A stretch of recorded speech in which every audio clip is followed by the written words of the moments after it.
Hello students, read friendly চ্যানেলে তোমাদের আবারও একবার সবাইকে স্বাগতম জানাই। আজকে আমরা তোমাদের জন্য একটা গুরুত্বপূর্ণ ক্লাস নিয়ে উপস্থিত হয়েছি। আজকে আমরা আলোচনা করব প্রেজেন্ট ইনডিফিনিট টেন্স বা সিম্পল প্রেজেন্ট টেন্স। তো প্রেজেন্ট ইনডিফিনিট টেন্স বা সিম্পল প্রেজেন্ট টেন্স শেখার আগে আমরা একটা সহজ ট্রিক বা নিয়ম শিখে নেব, না হলে আমরা প্রেজেন্ট ইনডিফিনিট টেন্স করতে একটু সমস্যায় পড়ে যাব।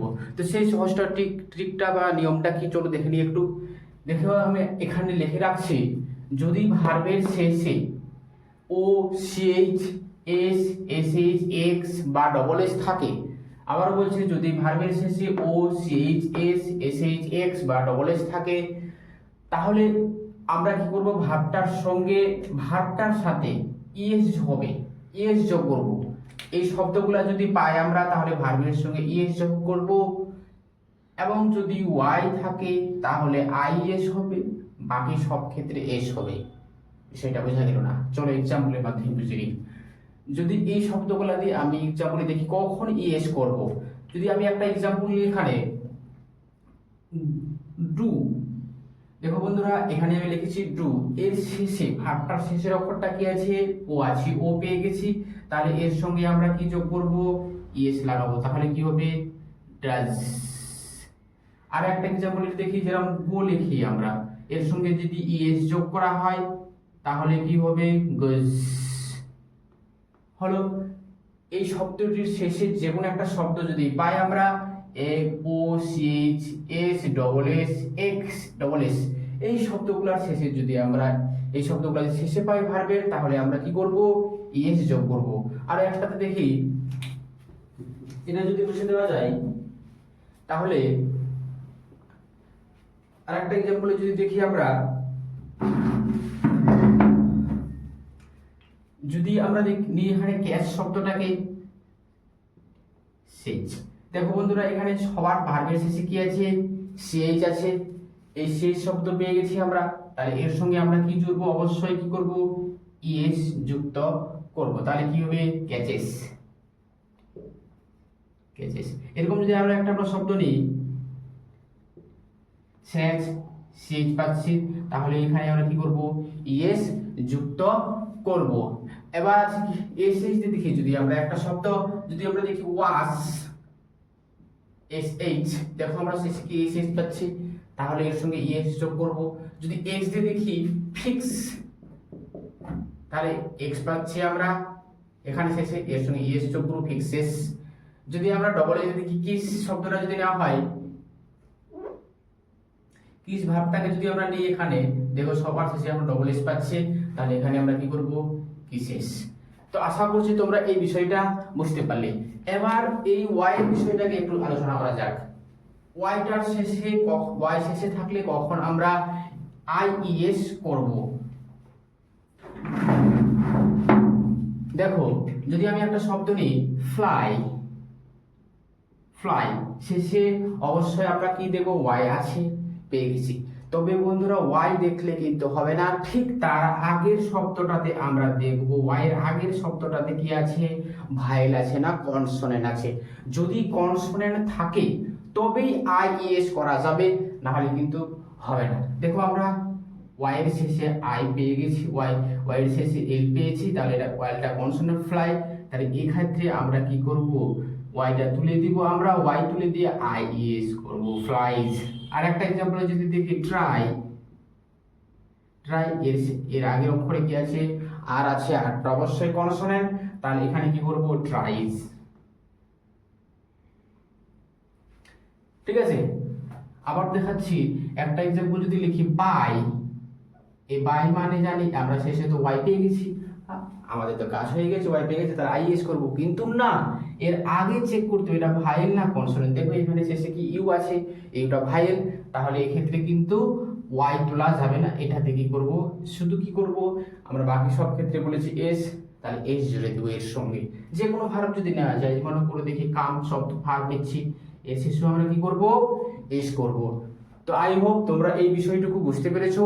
চলে এবার টেন্স জানা যাক বা টেন্স শেখা যাক। সিম্পল প্রেজেন্ট টেন্স বা প্রেজেন্ট ইনডিফিনিট টেন্স কি? তো প্রেজেন্ট ইনডিফিনিট টেন্স বা সিম্পল প্রেজেন্ট টেন্স কি? দেখো, আমরা এটাকে বেশি কিছু জানার প্রয়োজন হবে না আমাদের, জাস্ট এই শব্দগুলো মাথায় রাখলে আমরা আশা করছি এটা কি সহজে আমরা কি শিখে নেব। তো তাহলে ভার্বের শেষে থাকবে খায়, যায়, আসে ইত্যাদি, অর্থাৎ এই যে ইত্যাদি লিখেছি এই তিনটি শব্দ বাদেও কি আরো কিছু শব্দ থাকবে। অর্থাৎ এই সিম্পল প্রেজেন্টেন্সটা কি রকম হবে, এটা কি বাক্যগুলো বা সেন্টেন্সগুলো কি সাধারণ বাক্য হবে। অর্থাৎ আগে যেরকম বলেছিলাম কোনো বাক্যে ছিল, ছিলে, ছিলাম, থাকবে, থাকবো, এই যে বাকি শব্দগুলো কিছুই থাকবে না। অর্থাৎ বাক্যটা একদম কি সেন্টেন্সটা কি হবে, একদম কি খুবই সিম্পল বা সহজ হবে।